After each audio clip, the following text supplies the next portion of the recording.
মাথা নত করে আল্লাহর দরবারে, মাথা নত করে আল্লাহর দরবারে, উম্মতের জানাই শুভ কামনা, মাগো তোমার লালের নাই তুলনা।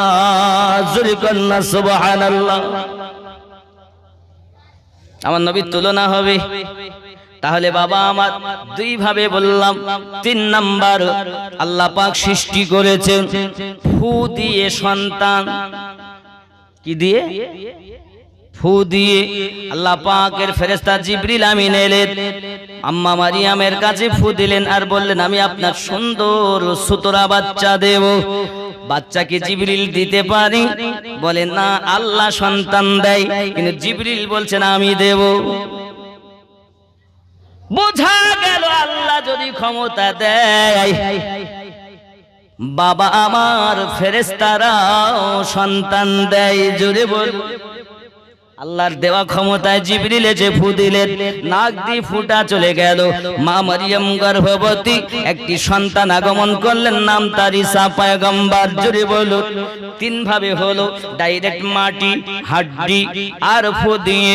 4 নম্বরে আমরা দুনিয়ার জমিনের মানুষ সৃষ্টি, কেউ ডাইরেক্ট মাটি থেকে নয় রে বাবা, আব্বা এবং মায়ের শুক্রাণু আর ডিম্বাণু থেকে। বিজ্ঞানও সেটা আপনার কিনা সমাপ্ত করেছে, মেনে নিয়েছে বাবা। কেউ আপনার ডাইরেক্ট মাটি থেকে নাও বাবা। আবার এই দেখা গেল আমার আব্বা এবং মায়ের শুক্রাণু আর ডিম্বাণু থেকে সৃষ্টি। তাম পৃথিবীর মানুষ হলো সৃষ্টি।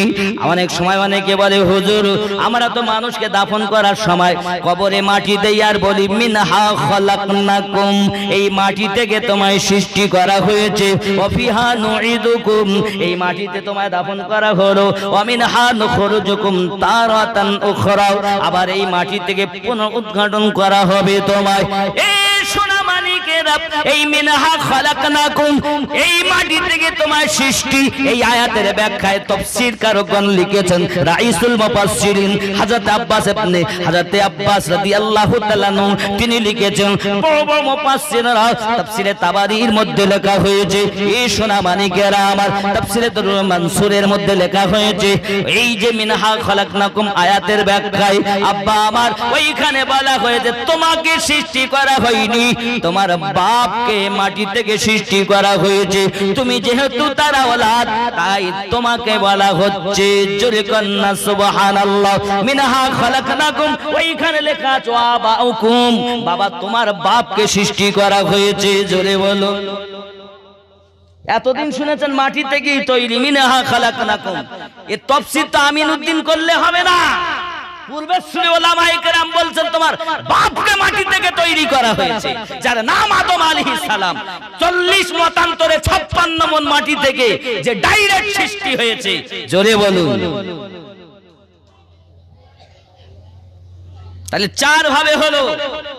5 নাম্বার, নূর থেকে আমার আল্লাহ আমাদের নবীকে সৃষ্টি করেছেন। জোরে বলে। অনেকে বলবেন যে আল্লাহ ফু দিয়ে তৈরি করতে পারেন, যে আল্লাহ হাড্ডি থেকে দেহ তৈরি করতে পারেন, সে আল্লাহ আলো থেকে পারেন না? কথা বলেন না কেন? আল্লাহ কোরআনে মাজিদে বলেছেন, কদ জাআকুম মিনাল্লাহি নূর ওয়া কিতাবুম মুবিন। অনেকে বলেন হুজুর যদি নূর হয় তো বিয়ে শাদী করলেন কেন? এ তো আলো, তাহলে আলো আবার বিয়ে শাদী করে কেমন করে? এটা সন্দেহজনক না? নবী যদি আলো হয় তা আলো আবার বিয়ে শাদী করতে পারে? তাহলে হয় তোমার আলোটা ঠিক, আর নইলে যদি আলো হয় তাহলে বিয়ে হবে না, আর বিয়ে যদি হয় তাহলে আলো হবে। ঠিক কি না? বাবা এইটুকু বোঝার জন্য কোরআন শরীফে আয়াত হলো 6666টা আয়াত। কটা বললাম?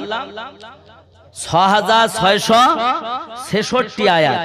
এই 6666 আয়াতের মধ্যে খালি একটি আয়াত হলো আল্লাহ পাক বলেন, নবী আপনি বলুন, কুল ইন্নামা আনা বাশারুম মিসলুকুম ইউহা ইলাইয়া।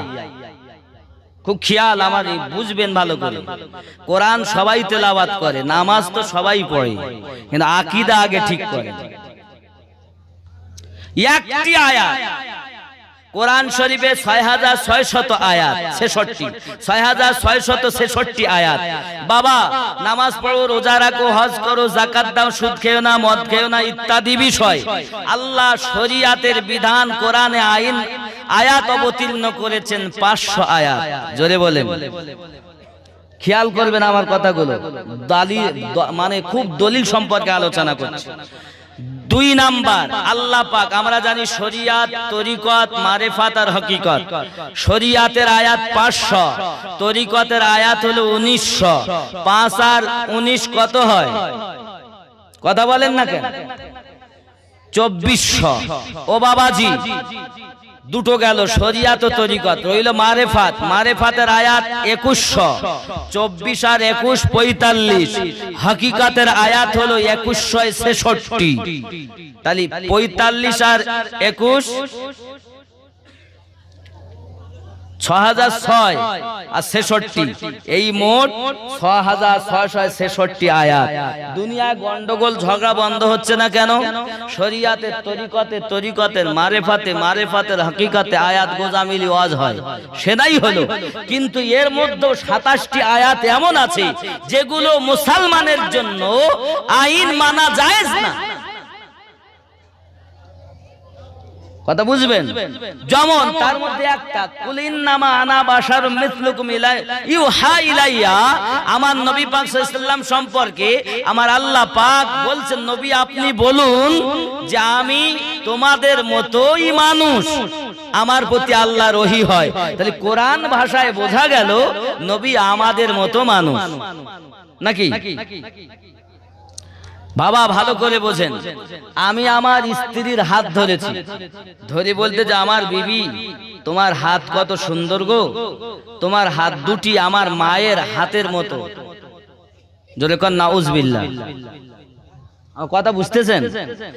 বিবির হাতকে মায়ের হাতের মতো বললে পৃথিবীর মুফতিরা ফতোয়া দিয়ে বলবে তয়াকার লয়াকার ক, বউ তালাক হয়ে গেল। 1 তালাক, 2 তালাক, 3 তালাক দিতে হলো না, শুধু বউর হাত ধরেই মায়ের হাতের মতো বললেই তালাক। অসুবিধা হচ্ছে আমার কথায়? তাহলে স্ত্রীর হাত মায়ের হাতের মতো বললে তালাক হয়, আমার নবীকে আমাদের মতো বললে ঈমান চলে যায়। কেন? নবী আমাদের মতো, আমাদের মতো। চলুন এইটুকু বুঝাই। আচ্ছা, বসিরহাট আল্লামা রুহুল আমিন রহমাতুল্লাহ আলাইহি কি আমার মতো? কথা বলেন না কেন? তা আমার মতো ছিলেন না উনি? উনি তো আমার মতোই ছিলেন, 2 হাতওয়ালা, 2 পাওয়ালা, একটা মাথা, 2টো কান। ওনার তো 3টে হাত ছিল না। কথা বুঝতে পারছেন আমার?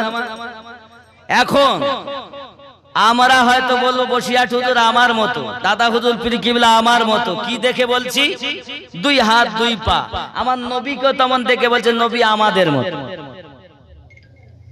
এখন বসিরহাট হুজুর রহমাতুল্লাহ আলাইহির সঙ্গে দাদা হুজুর পীর কিবলা রহমাতুল্লাহ আলাইহির সঙ্গে আমিনউদ্দিনের তুলনা করা যাবে না কেন? তার তো একটা কারণ আছে না? নাই? বুঝবেন ভালো করে। কেন? এনারা আল্লাহর সলিহীন বান্দাদের অন্তর্গত। কি বান্দা? ভালো করে বুঝবেন। কোরআন শরীফে আল্লাহ বলেছেন 4 জায়গায় প্রাইজের কথা। বিসমিল্লাহির রহমানির রহিম। উলাইকাল্লাযী আন'আমা আল্লাহু মিনান নাবিয়্যিন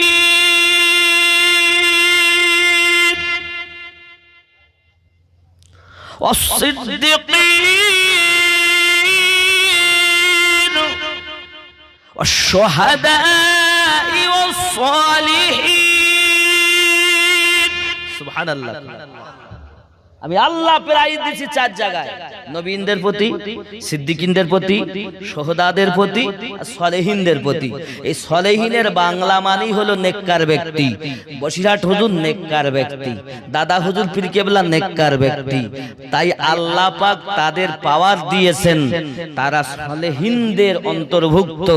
আমিনউদ্দিন যতই মৌলবি হোক তাদের মতো হতে, কথা বোঝা যাচ্ছে না? আমার কথাগুলো ব্রেনে ঢুকান। আমার কথা যদি আপনি ব্রেনে ঢুকাতে পারেন, ওয়াজাত কুজাত এসে আপনার ঈমান নষ্ট করতে পারবে না। টাকার লোভে সুন্নি মুসলমান ঈমান বিক্রি করে না, কারণ এই কারবালা থেকে আসা সম্পদ। খুব খেয়াল, নামাজ পড়লেই আমার হয়ে গেল, দেখি বিচার করবেন না।